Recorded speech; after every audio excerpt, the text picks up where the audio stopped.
Good morning, everyone. What an honor to be with you, and what an honor to share a conversation with Moira, with Hans, with Patrick. Incredible stories we've heard already this morning.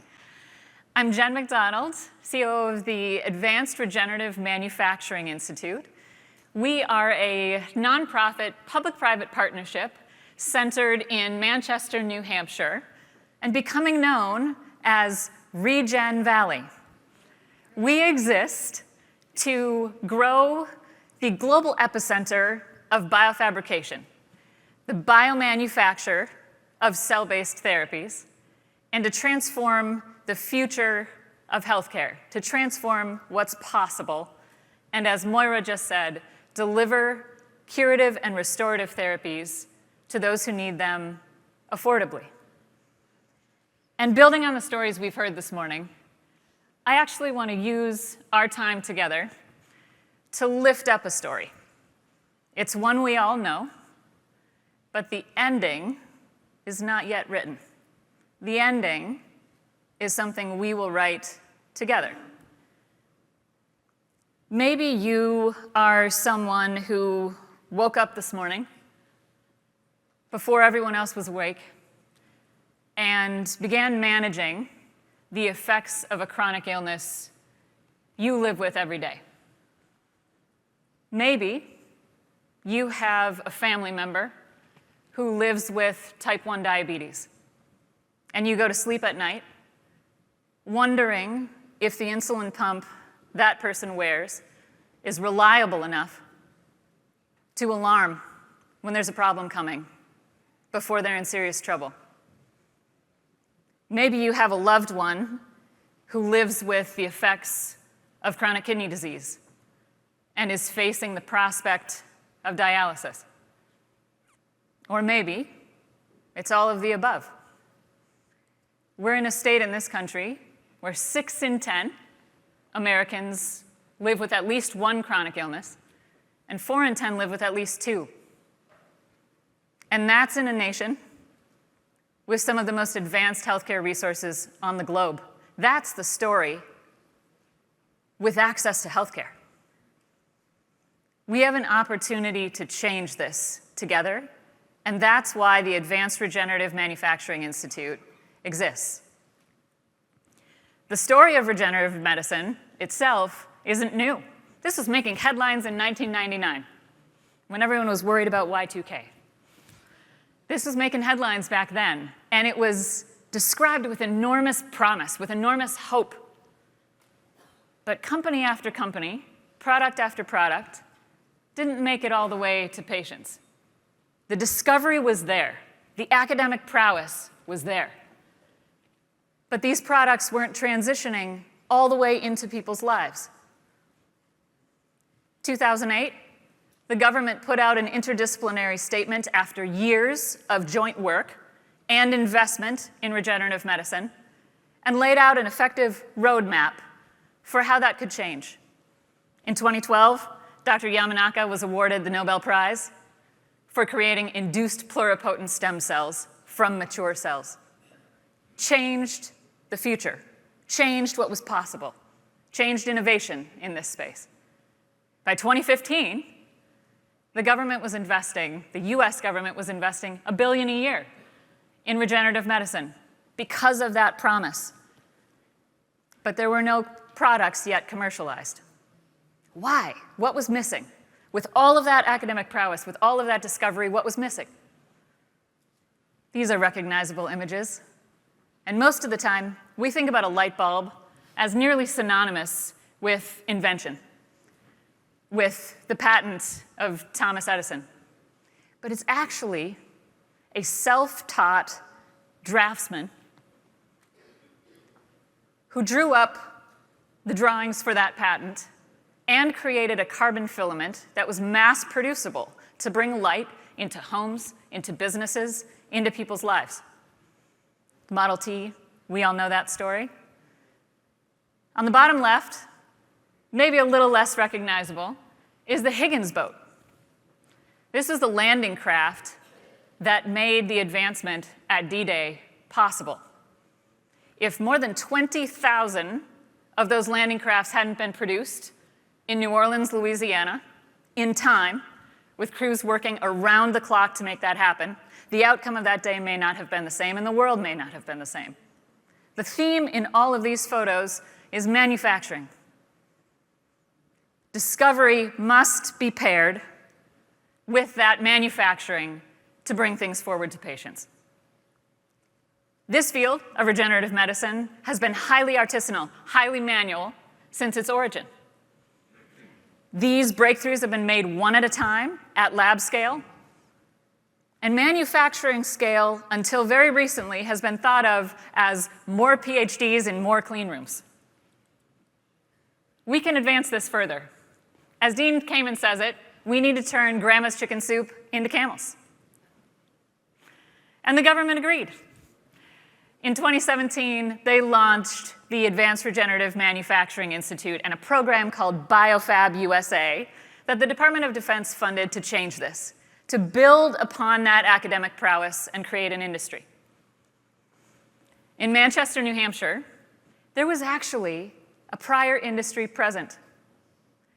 This is a building where my team goes into work every day.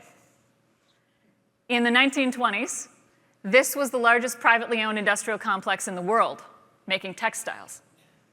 50 miles of cloth per hour. My office actually happens to be in the machine shop that repaired the looms back then. And now, these spaces look like this. These are resources for innovators to come and work with us at ARMI, to come and seek the wraparound resources that they need, the wraparound expertise, the capabilities that we can provide them to bring their innovation all the way forward, to translate this into changing lives. And this is more than a theory. This is not us walking to those old mill buildings made new again and hoping. This is receiving national recognition, national attention.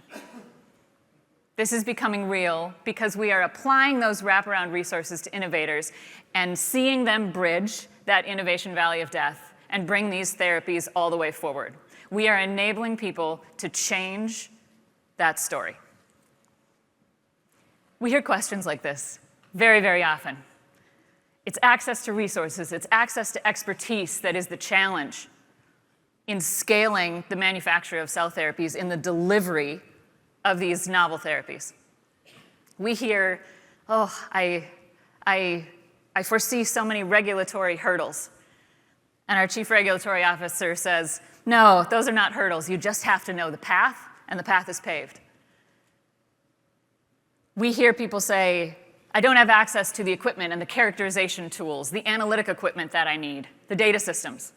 No problem, we can help with that. Or, our innovators coming out of academia, I've never run a company before. How do I start this? How do I engage investors? No problem, we'll help you through that. We endeavor to be a one-stop shop, wrap around resources for innovators to bring those therapies all the way forward. They can start their journey as a single PhD, still running an academic lab, and take these therapies all the way forward. We do that with a thriving and robust network, which actually some of you in this room are a part of, and we thank you for that. If you are not yet, we invite you to be a part of this thriving ecosystem. That nationwide expertise we put together around specific problem sets and create innovation in a pre-competitive manner that helps the entire industry grow. We have to bring the manufacturing expertise to this as well, and we rely on some of our founding members to help this happen. To our knowledge, what you're seeing on the screen is the first of its kind in the world. As I mentioned, these therapies have traditionally been made by hand. You might start with induced pluripotent stem cells using the Yamanaka method and make pancreatic islet cells over the course of months. This line is automated, cryovial in at one end, bone ligament bone construct, actually 10 of them, and this was just the prototype. At the end, 42 days later, with no human intervention in the middle. The line is sensorized, it's measuring pH, it's measuring osmolality, it's measuring oxygen diffusion. It's measuring the best it's using the best measurement we have to sense what is happening with those differentiating cells, such that we can understand the product taking shape and quality control living cells. That's an extraordinary challenge. But with this network of innovators, it is indeed possible. We also apply the regulatory expertise to help engage FDA, to help engage the expertise across the academic ecosystem of the nation and the innovation ecosystem of the nation to make sure that these therapies advance on clear pathways, that the innovation doesn't stop at a phase 1 clinical trial, but advances all the way through. Furthermore, this takes people. And as we work with young people to engage in this industry, we see the light shine in their eyes. We see inspiration. They know that this industry could change things for the people they know and love as well. And we have more demand to get involved in our internships and apprenticeships than we can handle. We're building the workforce to make sure that companies in this space can thrive, and it's working. This conference we're joining today is about what's now, what's near, what's next. This is now. This is now. These therapies are reaching market. These breakthroughs are happening now because of that innovator network, because of the capabilities we are able to put together. We have the ability to change this story. One of our member companies on this screen, Safi Biotherapeutics, was actually at the top of that mountain with Dr. Hines and Jimmy. This company is innovating to make sure that they can manufacture quality red blood cells at scale that prevent the alloimmunization that happens with transfusion after transfusion in sickle cell and beta thalassemia. This is happening right now. And with the manufacturing innovation to bring this forward, if you're the Department of Defense, you'd love for us to put this in a Connex and bring this to a base that's further forward. If you're a hospital system, you want this as close to on-site as you can so that the logistics and the management and the timing of patient care can be within your control. And because of that progress, we have innovators coming to us from new spaces.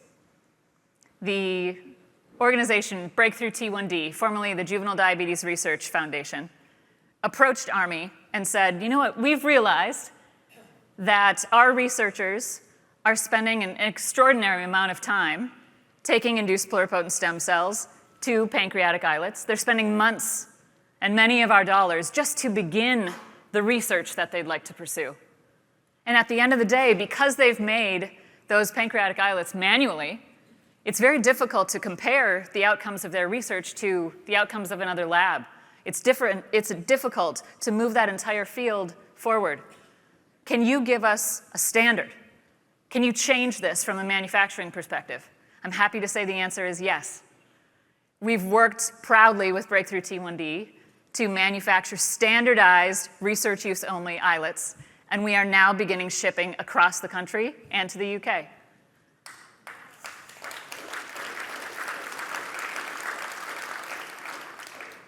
Thank you.